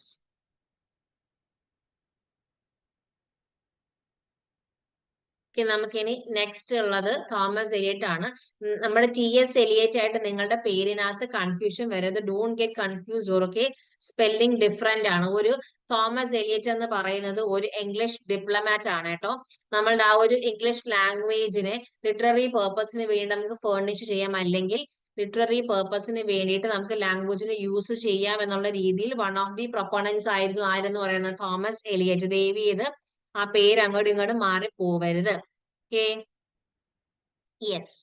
അപ്പൊ തോമസ് എലിയറ്റ് ഒരു ഇംഗ്ലീഷ് ഡിപ്ലോമാറ്റ് ആണ്, പ്ലസ് ഒരു സ്കോളർ കൂടിയാണ് തോമസ് എലിയറ്റ്. ഓക്കെ, പിന്നെ he is best known as one of the first proponents. എന്തിന്റെയാണ്, ഇംഗ്ലീഷ് ലാംഗ്വേജ് നമുക്ക് നമ്മുടെ ലിറ്റററി പേർപ്പസിന് വേണ്ടി യൂസ് ചെയ്യാമെന്ന് പറഞ്ഞ one of the first proponents വരുന്ന വ്യക്തിയാണ് തോമസ് എലിയറ്റ് എന്ന് പറയുന്നത്. സോ TS എലിയറ്റുമായിട്ട് കൺഫ്യൂസ്ഡ് ആവരുത്. Okay, don't get confused. Yes, and നമുക്ക് ഇദ്ദേഹത്തിന്റെ വർക്കിനകത്തുള്ളത് we have the defence of good women and that was publish ഏത് വർഷമാണ് അത് പബ്ലിഷ് ആയത്? 1514 ആ ഒരു വർക്ക് പബ്ലിഷ് ആയിട്ടുള്ളത്. So defence of the good woman and that was publish in the year 1514 അത് ഡീൽ ചെയ്യുന്നത്. അതായത് നമ്മുടെ 15th 16th സെഞ്ചുറിയിലുമുള്ള നമ്മുടെ ആ ഒരു സോറി ആ 1514 നമ്മുടെ ആ ഒരു 15th 16th സെഞ്ചുറിയിലുള്ള ആ ഒരു വിമണിന്റെ ഒരു സ്റ്റേറ്റസ് നേച്ചറും എല്ലാമാണ് ആ ഒരു വർക്കിനകത്ത് ഇൻക്ലൂഡ് ചെയ്യപ്പെട്ടിട്ടുള്ളത്. Next work we are having the book of the governor എന്ന് പറയുന്നതാണ് നമുക്ക് next work, the book of the governor. Okay, so നമ്മുടെ ബുക്ക് ഓഫ് ദി ഗവർണറിനകത്തും ഇതേ കണക്ക് ഓൾമോസ്റ്റ് നമ്മുടെ ആ ഒരു എന്താണ് ഒരു റൈറ്റപ്പും കാര്യങ്ങളൊക്കെയാണ് സിമിലർ ആയിട്ടുള്ള ഒരു രീതിയാണ് തോമസ് എലിയറ്റ് ഇതിനകത്ത് കൊണ്ടുവന്നിട്ടുള്ളത്. ആൻഡ് വളരെ ഫേമസ് ആയിട്ടുള്ള വർക്ക്, ഇത്രയും വർക്ക്സിനകത്ത് വളരെ ഇമ്പോർട്ടന്റ് ആയിട്ടുള്ള ഒരു വർക്ക് എന്ന് പറയുന്നത് കാസിൽ ഓഫ് ഹെൽത്ത് എന്ന് പറയുന്ന വർക്കാണ്. ഈ ഓൾ അമംഗ് ദീസ് വർക്കിനകത്തും ഏറ്റവും പ്രൈം ആൻഡ് ഇമ്പോർട്ടന്റ് ആയിട്ടുള്ള വർക്ക് എന്ന് പറയുന്നത് നമ്മളുടെ കാസിൽ ഓഫ് ദി ഹെൽത്ത് എന്ന് പറയുന്ന ഒരു വർക്കാണ് കേട്ടോ. നമ്മൾ ഇതിനകത്ത് ബേസിക്കലി പറയുന്ന ആ ഒരു റോമൻ മെഡിസിൻ അല്ലെങ്കിൽ ആ ഒരു ഗ്രീക്ക് മെഡിസിന്റെ ഒക്കെ ആ ഒരു റീഡിങ്ങിലേക്കാണ് ഇത് കൊണ്ടുപോകുന്നത്. അപ്പം ഓക്കെ, ആ ഒരു തിയറി ഓഫ് നമ്മുടെ ആ ഒരു 4 ഹ്യൂമേഴ്സ് ഒക്കെ ഇല്ലേ, ആ ഹ്യൂമേഴ്സിനെ കുറിച്ചും പറയുന്നുണ്ട്. പ്ലസ് എന്താണ് ആ ഒരു റോമൻ മെഡിസിൻ, ആ ഗ്രീക്ക് മെഡിസിൻ എല്ലാം കുറിച്ച് ഈ ഒരു വർക്കിനകത്ത് റിഫ്ലക്ട് ചെയ്യുന്നുണ്ട്. പിന്നെ തോമസ് എലിയറ്റ് 1538 ഹി ക്രിയേറ്റഡ് ആ ഡിക്ഷണറി ഇൻ ക്ലാസിക്കൽ ലാറ്റിനിലും ക്രിയേറ്റ് ചെയ്തിട്ടുണ്ട് കേട്ടോ. സോ 1538 എന്നുള്ള ഒരു വർക്ക്, ആ ഒരു ഇയറും കൂടി ഒന്ന് ഓർത്ത് വെക്കുക. Okay, next moving we have William Dunbar ഉണ്ട്. William Dunbar he worked in the court of king James IV of Scotland ആണ്. And he is famous among the Scottish Chaucerians ആണ്. ഈ മോഡിഫൈഡ് ദി എക്സിസ്റ്റിംഗ് പോയറ്റിക് ഫോംസിനും കാര്യങ്ങളും എല്ലാം William Dunbar modify ചെയ്തിട്ടുണ്ട്. And ഒരു famous work ആണ് lament of the makers 1505. അപ്പം ലാമെന്റ് എന്ന് പറയുമ്പോൾ നമുക്കറിയാം, നമുക്ക് ഡിയർ ആയിട്ടുള്ള ആരെങ്കിലും മരിക്കുമ്പോഴാണ് നമ്മൾ ആക്ച്വലി ലാമെന്റ് ചെയ്യുന്നത്. അപ്പം lament of the makers, makers means someone who contributed something എന്നുള്ളതിൽ അർത്ഥം വരുന്നത്. സോ ലാമെന്റ് ഓഫ് ദി മേക്കേഴ്സിനകത്ത് വില്യം ഡൻബാർ പറയുന്നത് is about the poets who are dead. മരിച്ചു പോയിട്ടുള്ള പോയറ്റ്സിനെ കുറിച്ച് ലാമെന്റ് ചെയ്തിട്ട് വില്യം ഡൻബാർ എഴുതിയ വർക്ക് ആണ് ലാമെന്റ് ഓഫ് ദി മേക്കേഴ്സ് എന്ന് പറയുന്നത്. And that was published in the year 1505 അത് പബ്ലിഷ്ഡ് ആയിട്ടുള്ളത്. ഓക്കെ, ദെൻ നമുക്ക് വരുന്ന നെക്സ്റ്റ് വർക്ക് ആണ് ത്രിസിൽ ആൻഡ് ദി റോസ് എന്ന് പറയുന്ന work. And that was published in the year 1503 thistle and the rose എന്ന് പറയുന്ന വർക്ക് പബ്ലിഷ്ഡ് ആയിട്ടുള്ളത്. And this work was written during the wedding of king James fourth. അപ്പം കിങ്ങിന് ആ ഒരു വെഡിങ്ങിന്റെ സമയത്താണ് ഇത് എഴുതിയിട്ടുള്ളത്. And also he's praising the ruling class. എന്തായാലും കിങ്ങിന്റെ അവിടെ എഴുതുന്നു. സോ എന്തായാലും ഹിൽ ബി പ്രൈസിങ് ദി ആ റൂളിംഗ് ക്ലാസ്സിനെയൊക്കെയാണ് ഇവിടെ പ്രൈസ് ചെയ്യുന്നത്. Okay, next moving to the last one we have Thomas Malory ആണ് നമുക്കുള്ളത്. ഒറിജിനൽ നെയിമോ അല്ലെങ്കിൽ അയാളുടെ ബയോഗ്രഫിക്കൽ ഡീറ്റെയിൽസ് ഒക്കെ നമുക്ക് വളരെ കുറവാണ്. ഒരു ലേമൻ റൈറ്റർ ആണ്, വളരെ സ്കിൽഡ് ആയിട്ടുള്ള വളരെ എക്സലന്റ് റൈറ്റർ ആണ്. 1441 ഹി ബിക്കേം എ നൈറ്റ് ആണ്. പിന്നെ 1445 he served in the British parliament. കുറച്ച് ക്രൈംസും കാര്യങ്ങളും എല്ലാം ഇദ്ദേഹം കമ്മിറ്റ് ഒക്കെ ചെയ്തിട്ടുണ്ട്. അപ്പം ഹെൻറി സിക്സ്ത്തിന്റെ ആ ഒരു റെയിന്റെ കാലഘട്ടത്തിൽ ഇയാൾക്ക് റോയൽ പാർഡൻ കൊടുത്തായിരുന്നു. For the crimes he has committed he was given A royal pardon for all the crimes he has committed. പിന്നെ 1468 ടു 1478 റോയൽ പാർഡൻസ് എല്ലാം ഇയാളെ 2 വർഷത്തേക്ക് എക്സ്ക്ലൂഡ് ചെയ്തിട്ടുണ്ട്. പിന്നെ ജയിലിലും കാര്യങ്ങളിലും കുറെ നാൾ ഉണ്ടായിരുന്നു. ആ ഒരു സമയത്ത് അദ്ദേഹം എഴുതിയിട്ടുള്ള ഒരു വർക്കാണ് ലേ മോർട്ടി ഡി ആർത്തർ എന്ന് പറയുന്നത്. നമ്മളുടെ ആ ഒരു ആർത്തൂറിയൻ ലെജൻഡ് റൗണ്ട് ടേബിൾ കോൺഫറൻസ് ഒക്കെ ബേസ് ചെയ്ത് പറയുന്നതാണ്. അപ്പൊ ആർത്തൂറിയൻ ലെജൻസിനെ ഒക്കെ ബേസ് ചെയ്തിട്ടുള്ളതാണ് ലേ മോർട്ടി ഡി ആർത്തർ എന്ന് പറയുന്ന work. That deals with the death of the ഓതറുമായിട്ടാണ് അത് ഡീൽ ചെയ്യുന്നത്. ദിസ് ഇസ് പ്യോർലി ഒരു ക്രോസ് വർക്ക് ആണ്. അത് 1485 നമ്മുടെ വില്യം കാക്സ്റ്റൺ ആരാണ്? നമ്മുടെ പ്രിന്റിംഗ് പ്രസ് ഇംഗ്ലണ്ടിലേക്ക് കൊണ്ടുവന്ന അല്ലെങ്കിൽ പ്രിന്റിംഗ് പ്രസ് ഇംഗ്ലണ്ടിൽ ഇൻട്രൊഡ്യൂസ് ചെയ്ത ആളാണ് ആര്? William Caxton. ഓക്കെ, അത് 1485 അത് പബ്ലിഷ്ഡ് ആയിട്ടുള്ളത്. ആൻഡ് ഇത് നമ്മൾ ഈ ആർതർ എന്ന് പറയുമ്പോൾ ഒരു it deals with the rise and fall of Arthur plus the brotherhood of knights and the round table conference. Okay, അപ്പം ലേ മോർട്ടി ഡി ഓതർ എന്നൊരു നെയിം ഓർത്ത് വെക്കാം. ഓക്കെ, ഇത്രയാകുമ്പോൾ we are almost done with our age of revival. Okay, നമ്മൾ just ഒന്ന് recap ചെയ്യാം. Age of റിവൈവലിനകത്ത് നമ്മൾ ആ ഒരു റിവൈവൽ ഒരു ഏജിനെ കുറിച്ച് ചെറിയൊരു ഇൻട്രോ തന്നു. അതിനുശേഷം നമ്മൾ ആ ഒരു പൊളിറ്റിക്കൽ ബാക്ക്ഗ്രൗണ്ട് ആയിട്ടുള്ള 100 years ഓഫ് വാർ ഓഫ് റോസസും ഡിസ്കസ് ചെയ്തു. പിന്നെ പ്രിന്റിങ്ങിനെ കുറിച്ച് പറഞ്ഞു. Then we discussed the poetry of the Chaucerians, female writers-നെ കുറിച്ച് പറഞ്ഞു.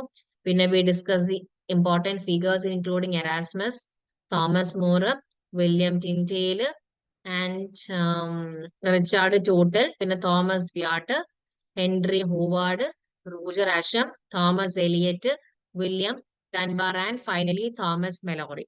അപ്പൊ ഇത്രയാകുമ്പോൾ നമ്മളുടെ ആ ഒരു യൂണിറ്റ് ഇവിടെ കംപ്ലീറ്റ് ആവുകയാണ്. Okay, I hope you understood anything. Okay, then thank you.